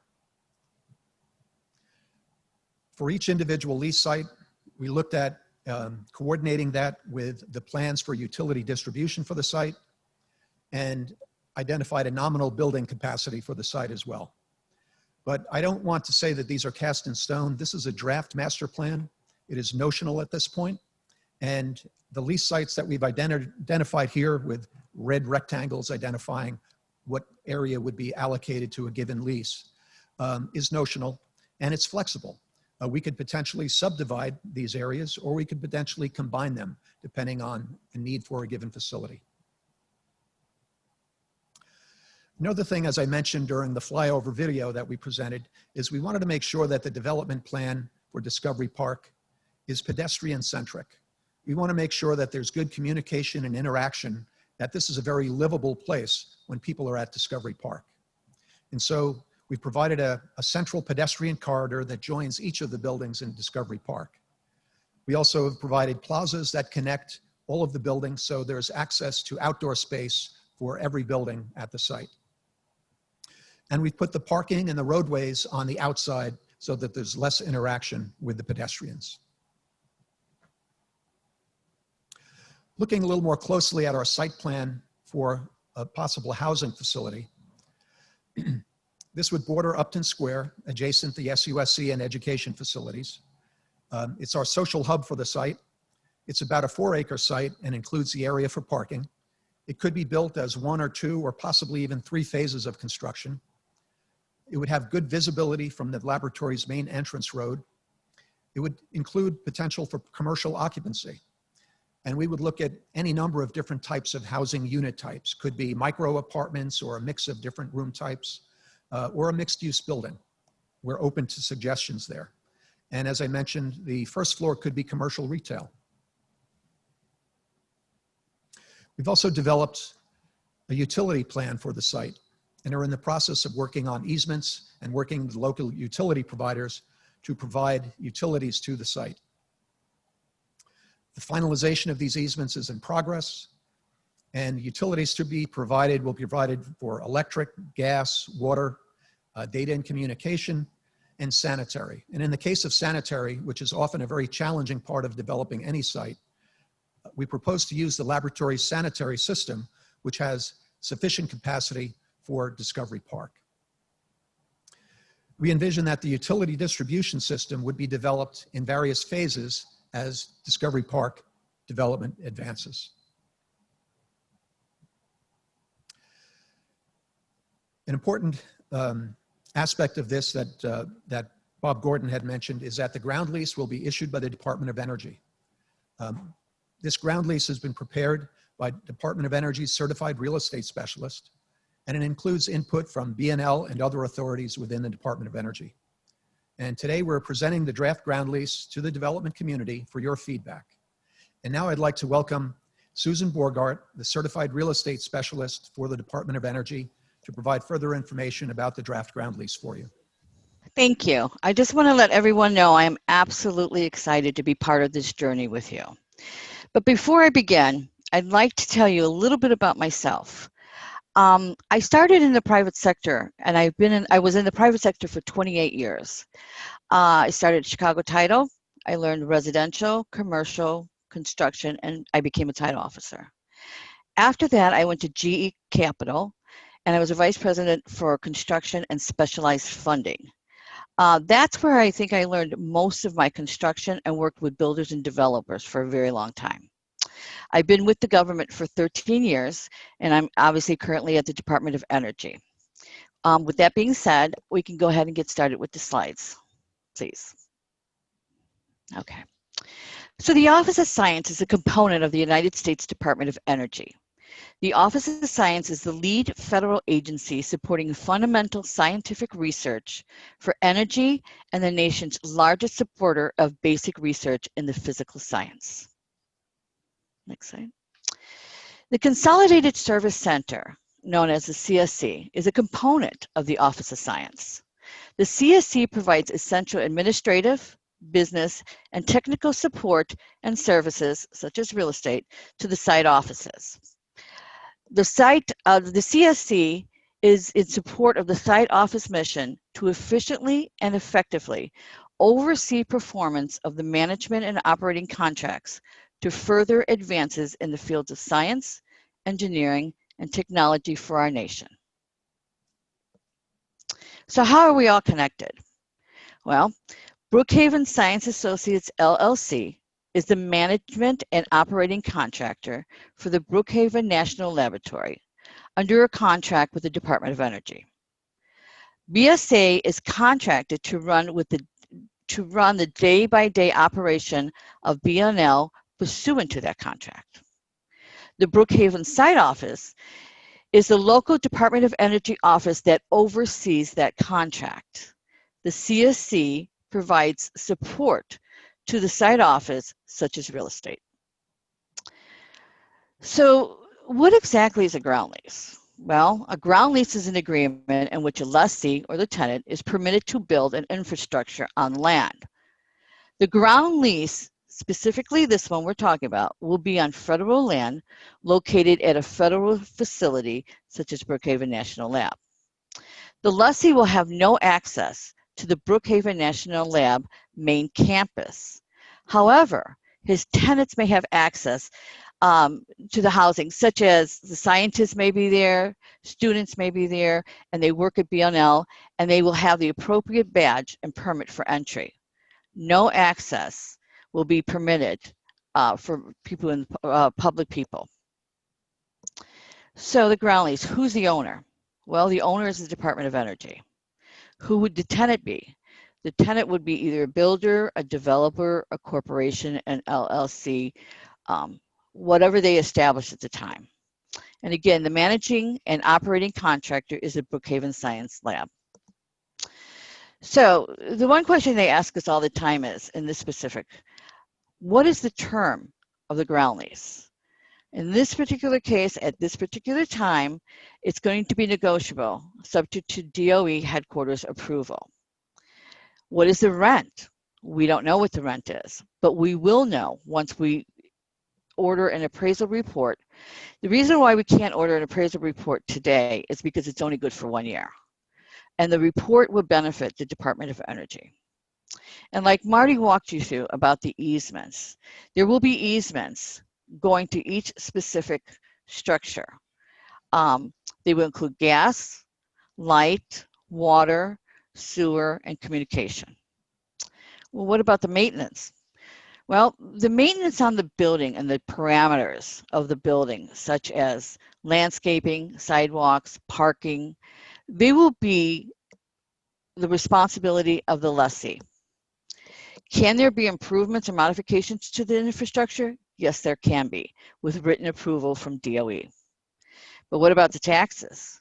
We don't know right now, but what we can tell you is they may be subject to real estate taxes, sales taxes, and income taxes. So what about the safety regulations? Well, the safety regulations will be based on OSHA. We will discuss it in detail as we go along. There will be a termination clause, which I think you've seen if you've read the online draft ground lease. What about insurance? Insurance will be required. And insurance will have to be based on commercial standards with at least a rating of A. Now, the facility's non-discrimination pretty much says that you will not discriminate a person based on race, color, religion, sex, age, disability, or national origin. This will be included, the language in the ground lease. First of all, I want to thank you for being here. I hope I open up the dialogue and engaged feedback. I would like to hear what you will need to invest in the Brookhaven National Lab. Thank you. Thank you very much, Susan and Marty. We're now going to take a 10-minute break, and then we're going to come back together for Q&A. So those of you who are online, please stay on Zoom. We'll be fielding questions from here, and of course, you'll use the Q&A feature. For those of you here in the tent, we do have lunch at the back, and as you can see, we have spaced this as an outside event, and we have spaced the tables. So for those of you who are not currently masked, if you could mask up as you move about the tent, we would appreciate that. As I said, we will start promptly in 10 minutes.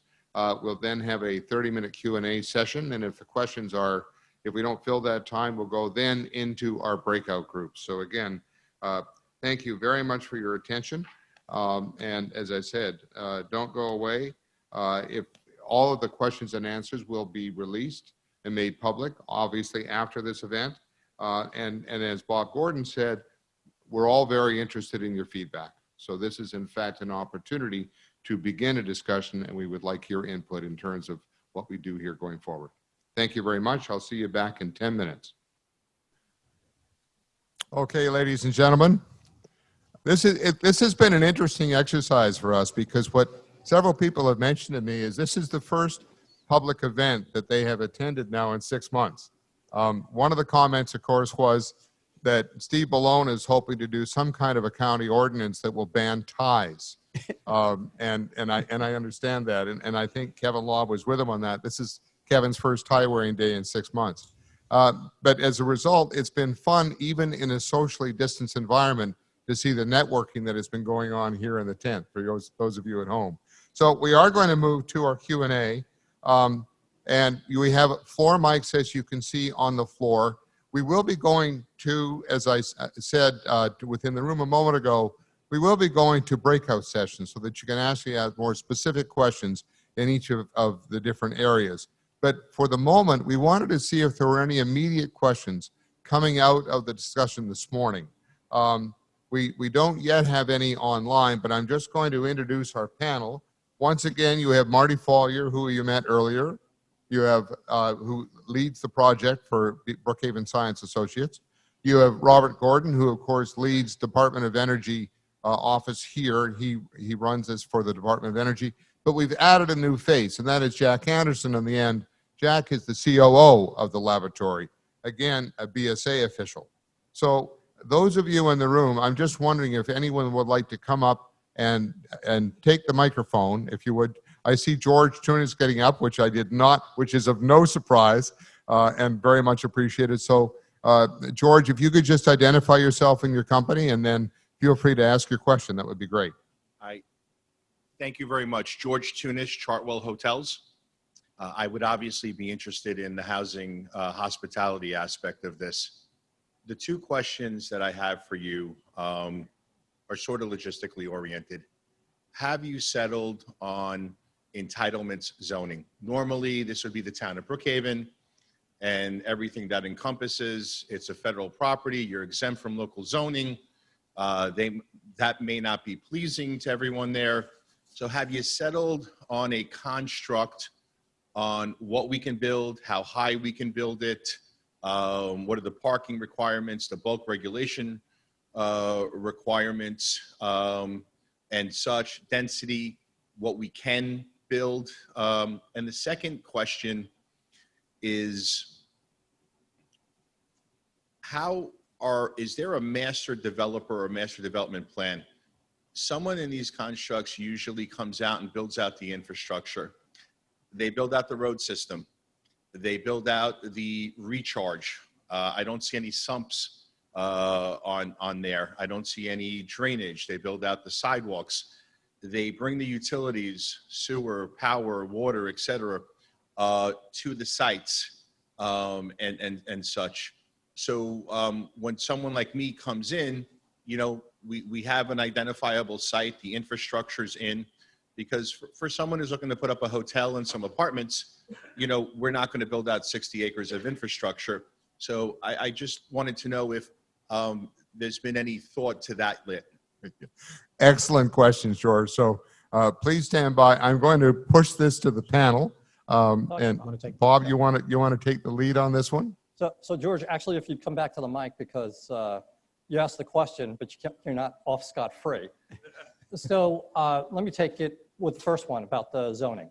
The short answer is that we're not that far in our thinking yet. Is that we haven't figured out exactly what it is that we're doing here.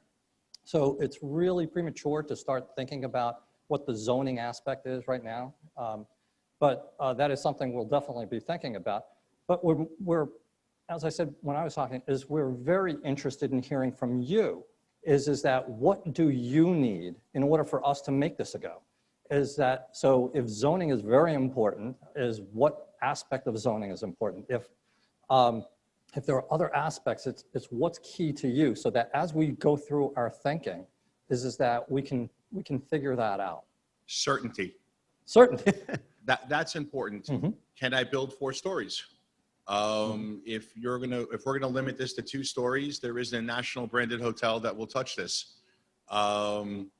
It's a sense of certainty that this is what the FAR is. This is the amount of parking spaces that we need. This is the density that we can do.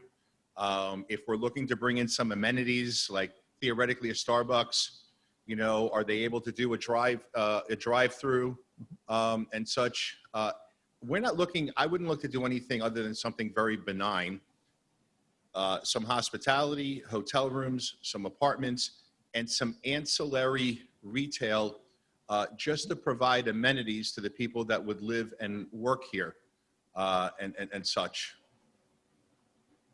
So there's nothing very, it's rather benign. It's just for us, you know, I have been involved in entitlement processes that go 4 or 5 years before you sort of get anything. So a level of certainty as to what would be allowed, what we can do. So then we can gauge, you know, what we're able to pay in ground rent and to be able to monetize this both for Discovery Park and ourselves. So we get it. Certainty is important, but also, as I say, it's so important for us to understand what the options are for you to make this viable. So if you tell us things like 4 stories is a have to. Having amenities like the capability of Starbucks or 7-Eleven-ish type things are key to making this thing a success. Because as Marty said, is that at the end of the day, is that the Department of Energy and the laboratory can't make any guarantees to you. So it's what is going to make this viable for you, given that it's going to be here and we have a captive audience for the folks who are definitely going to participate. But the nice thing is that the roundabout here is not a coincidence. It is purposely made so that the entrance comes in so the public can also take advantage of this site. So key, it's so important to understand what it is that you need. And so it's early in our thinking. Believe it or not, and it's not just about my viability. If this was just about my viability, I would say, well, let's just do a 7-Eleven, which to me would be something I would rather avoid. There could be a general store concept. Mm-hmm. that could serve coffee, or a mom and pop type of coffee shop. They're not as lucrative, and there may be an adjustment in economics, but you know, this is a 99-year lease. We're building something that is of legacy here, and I would hate to think that we would just do this ad hoc 7-Eleven. We have enough of them. You know, this should be, people will live here, people will visit here. People will visit here from all over the world, and I think we should put our best foot forward and design something that's in keeping with the character and nature of the place instead of just a 7-Eleven. I would really start with a general store concept where people can buy, you know, goods and groceries and such. A mom and pop coffee shop, a non-branded fitness facility that's yoga oriented as well, but just amenities that people can walk to from their hotel, entertainment, and such, an outdoor place for concerts, an outdoor area for barbecues. Because, you know, I'm very cognizant that people are going to live here for extended period of times, and, you know, they may not have a car. So we should sort of bring these amenities to them. Hey, Bob, this is Sue. Can I say something really? Can I just jump in real fast? Let me just say that you're exactly right on. This is exactly why we're here today, is to hear those kind of things, because as I said also before, is that we don't claim to know everything about, you know, what it takes to do something like this. So yeah, so well, we just all need to look at this through the optics of long-term sustainability and vibrancy. Great. And by the way, we should be building something beautiful as well. Yeah. I'll let Susan go, and then we'll get on to the second question. Okay, I just want to say, oh my gosh, how excited I was when what you just said. When I was in the private sector, one of my specialties was hotels and hospitalities, as well as retail. So I know exactly where you're coming from, and I have an idea what your vision will be too. But like Bob said, as of right now, we have absolutely no warranties or guarantees. We're still at the very first stage moving forth. Thank you, Steve. Look forward to participating in that process. I'm available to you if needed. Excellent. Thank you, George. And I'm going to turn. Wait, we want to go to the second question. Yes. And so I'll just say, and then I'm going to turn it over to the other panelists, is that, so in terms of the master developer concept, is that, so the Department of Energy hires Brookhaven Science Associates as the master developer for the laboratory, inclusive of Discovery Park. So, but they're responsible for the development and the construction of the facilities that we see here. So I'll leave it to them to talk about what their approach is. And the buck stops with Jack Anderson. So Jack, I'm going to go to you. Yeah, I just wanted to echo what Susan said. As I was listening to your question and the points you were making, it was inspiring because it really does have a high degree of fidelity with the things that you heard from Dune this morning. You know, especially when you talk about the enduring sustainability of what we're trying to do on these 60 acres. The fact that we want things that are attractive. I mean, Dune mentioned that. We want to make sure that we don't just have a functional campus and a functional Discovery Park, but it also is long-term reliable and it's attractive so that people that come here have a memorable, enduring experience. I mean, those are qualitative things, but it's very, very important to us. So I think your comments are directly exactly what we're looking for today. Yeah. It will help us. I just want to make a small point. If I were doing this and I had a wish list, it would be something sort of the inn at Brookhaven National Labs. But in every room, there would be a photograph. Instead of having traditional hotel art, a photograph of Einstein, a photograph of Galileo. They would be sort of E equals MC squared all over the place. They would be Pythagoras and such, or something being dropped on Newton's head in terms of art. So you can sort of infuse into the DNA of the project something that's very science oriented. Jack, I think I'm hearing a designer Well, for you. I mean, it is spot. It's almost as if you're reading our minds. I mean, we have been actually retaining scientific artifacts of the history of the laboratory because we're envisioning those types of things being exactly along the lines of what you're saying. As these buildings get built out, it can provide some of that history of why this facility is so unique and so important. You know, it's interesting you said that. I'm rebuilding the old town hall in Huntington Village as a historic hotel. And we have saved so many artifacts and worked with the Historical Society of the town of Huntington, where everything from a 1907 bell to various compasses and things that were on clipper ships back in the 19th century that are going to be on display in the lobby. And I think the uniqueness will make it very special. Well said. Thank you. Thank you, George. Very much appreciated. We did have one question online, and Marty, this is for you actually. Just a question about the Science Center. There wasn't a lot of detail given. Just the Science Center as it's envisioned, would there be opportunities for meeting space or display space or something for the private sector? That was the question I had. Yeah, so we've actually prepared a concept for what the Education Science Learning Center, your question.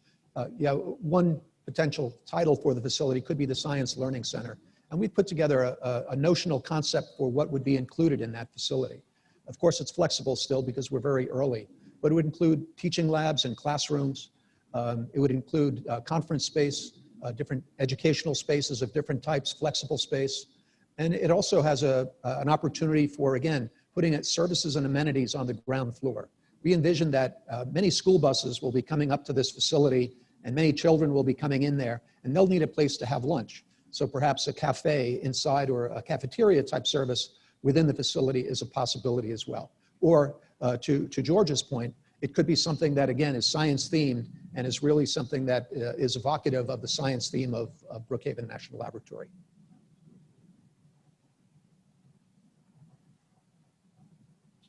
Yes, and of course, then a follow-up question was, would the Science Center be sufficiently significant to draw a public? Is it intended to be a public destination place?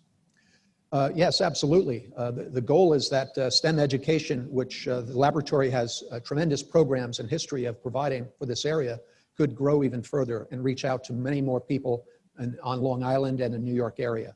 So this would definitely be a publicly accessible place. That's one of the key goals for it. Okay. Well, I think that has been a robust discussion. Thank you again, George. We have no other questions from the audience at the moment, so this is sort of last call. We are going to move fairly quickly then. Oh, I'm sorry, did I miss one? Yeah. Can you go to the microphone? Yes, could you come up to the mic? I'm sorry. Hi, Will Thompson with ABB. One thing that was mentioned a lot was the train station and relocating the train station. Somebody quickly mentioned about a shuttle. Who would be operating that shuttle? Would it be a public shuttle? What's the plan to get people from the train station to the location? Okay. Yeah, so at this point, there isn't a firm plan for it. The laboratory operates its own shuttle to move staff around, visiting scientists, to give them access around the laboratory site because it is such a large site. That shuttle also takes people off-site, brings them to the Ronkonkoma train station currently, or to local airports or other destinations for shopping. And so that lab shuttle could be the first source for transportation between a railroad transportation hub just a little over a mile away down the road and the laboratory. But there may also be opportunities. For instance, Suffolk County operates a bus line, and the William Floyd Parkway is becoming a potential corridor for where a bus line might be a good solution there as well that could serve that rail station as well as the laboratory. And there's been discussions of shuttles from some of the multi-use developments that are near the laboratory. They also have shuttle services, and they could be integrated in that in some way. So it's a little open at this point, but we look at many different possibilities for how convenient shuttle service could serve a rail hub located close to the laboratory. Okay, and then to build sort of on that is one thing I don't really see that's very prevalent is electric vehicles and charging infrastructure. Who would own and operate that, and who would be responsible for the electrical infrastructure for electric vehicles? Would you expect the building owners, or would the DOE be operating those? Susan? Is that a Susan question? So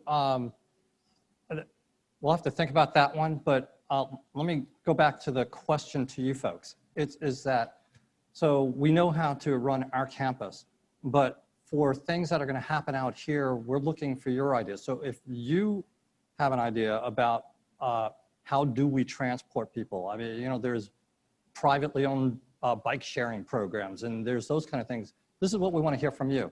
Yes. As we mature our thinking in what buildings we're putting up and the train station matures, we'll definitely think about, you know, what do we as a laboratory need to provide? But, you know, here's the opportunity for you folks to come to us and give us some ideas about the kinds of things we ought to be thinking about. The transportation between the train station and here could be an opportunity that maybe it's something that we don't do. It's something that private industry does. Right. Okay. Good. Thank you very much. We are staying on schedule. I just want all to note that you can forward your questions. You can contact Marty directly, and he's provided his contact information, or you can just go to www.bnl.gov/discoveryparkfeedback, and either portal will get you to us. All of those questions and answers will be published, of course, after this event. So really, I think what we can do now, folks, is go into our breakout sessions. We will be having 2 here in this tent. Housing needs will be up here near the stage. Science partnerships at the back of this venue. Right next door in the rec hall, we're going to be hosting legal and ground lease discussion. And then secondly, in that hall, construction, design, and engineering. At the close of those sessions, those of you who have signed up in advance, we do have a tour to NSLS 2. I will be keeping an eye out for you. More to follow on that, but at the end of those sessions, we will have a bus out in front of the rec hall for tours. So I think that concludes this portion.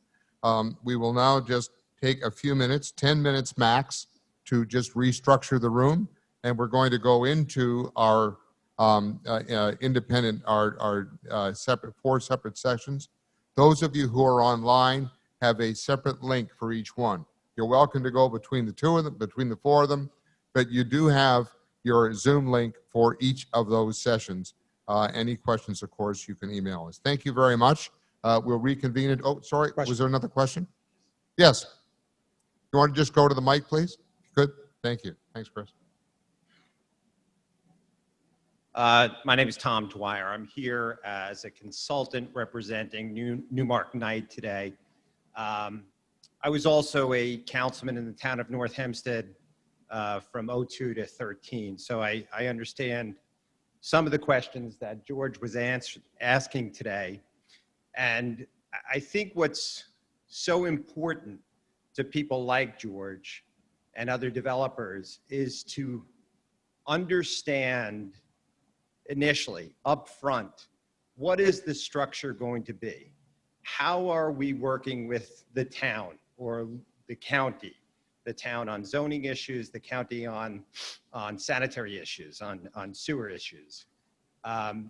These things could potentially be streamlined by you. It's a federally owned property. As long as you're somewhat within the guidelines of the town and county, you could streamline some of those processes. The term NIMBY was originated on Long Island. Developers have great issue with the process on Long Island, and there is potential here to streamline that process so that it's not 5 years to get the approvals, it's 18 months or 12 months. These are things that will allow you to expand your potential audience that will respond to the RFPs. So, you ask for suggestions.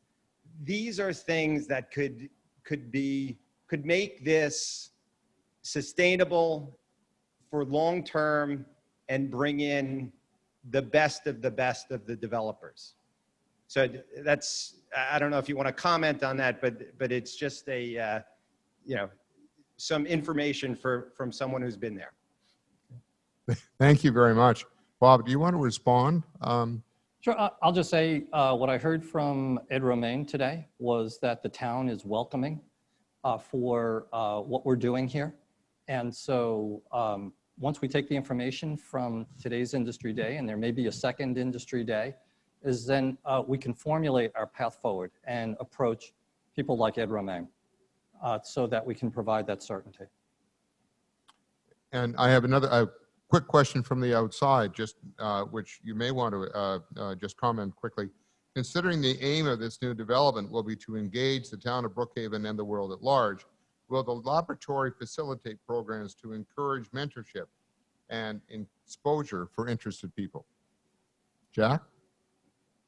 So in terms of, yes, so I think that is one of our responsibilities in terms of engaging stakeholders regionally and locally. So we would view that as one of our responsibilities as the contractor for the department to engage in those types of forums, just as we're doing today, just to have those conversations and to help facilitate those types of items.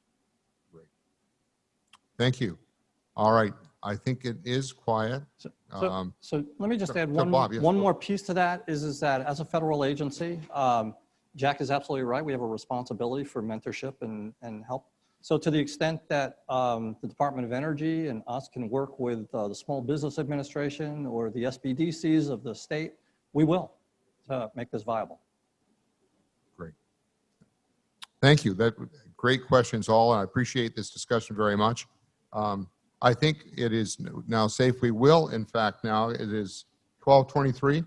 I think we'll go ahead and go into our, we'll reconvene in 10 minutes in our breakout sessions. So again, online, you have your links and the question board is quiet for the moment. So thank you very much, panelists, and thank you very much, all of you who've been asking questions.